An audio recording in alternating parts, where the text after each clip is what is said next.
Еліміздегі ақ мақтаны өсіретін бірден-бір өңір Түркістан облысында мақта терімі басталды. Биыл облыста мақта дақылының егіс көлемі 126,3 гектарды құрады. Бұл жалпы егістіктің 15%. Шитті мақтаның түсімділігі гектарынан 27,3 центнерден 333,4 мың тонна жиналады деп болжануда. Бүгінгі күнде Жетісай, Мақтаарал аудандарында жиын терім жұмыстары қарқынды жүргізуде. Қолда бар 595 бірлік комбайндардың 92% жиын терім жұмыстарына дайын. Жалпы бұл салада 25 мыңнан астам агроқұрылымдар еңбек етеді. Шитті мақтаның өткізу бағасы әлемдік нарықтағы мақтаның талшығының бағасына тікелей тәуелді және Ливерпуль мақта биржасының индексіне сәйкес белгіленеді. Өткен жылы шитті мақтаның тоннасы 320 мың теңгеден қабылданды. Бұл өз кезегінде мақта шаруашылығымен айналысатын агроқұрылымдардың әлеуметтік экономикалық жағдайының жақсаруына оң әсерін тигізді. Жалпы Жетісай ауданы бойынша бүгінгі таңға 49,5 гектар жерге мақта дақыл егілген. Қазіргі таңда сол егілген дақылдың 1000 гектарға жуығы теріліп, одан қазір 2000 тонна өнімі жиналды. Жалпы мақта терім науқанына 36 бригада 1000-ға жуық терімшілер қатысуда.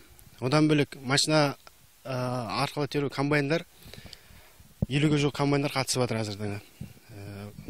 Орташа бағасы терімнің бағасы қазіргі таңда қол терім 30-35 теңгеден болып жатыр. Комбайн терім науқаны қазір жақсы жүріп жатыр.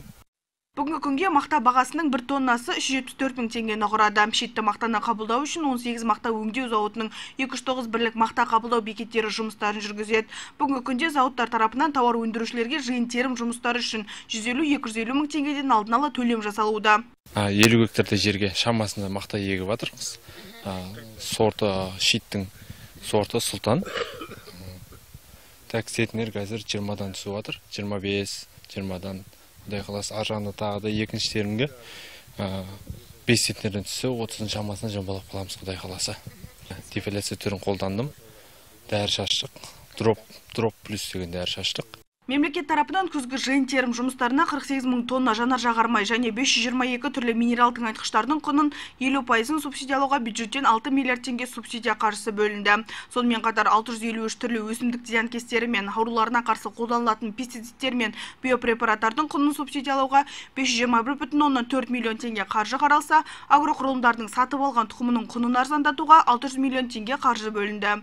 Түркістан облысынан Аскен Скандар, Лола Розметова, жаңалықтар.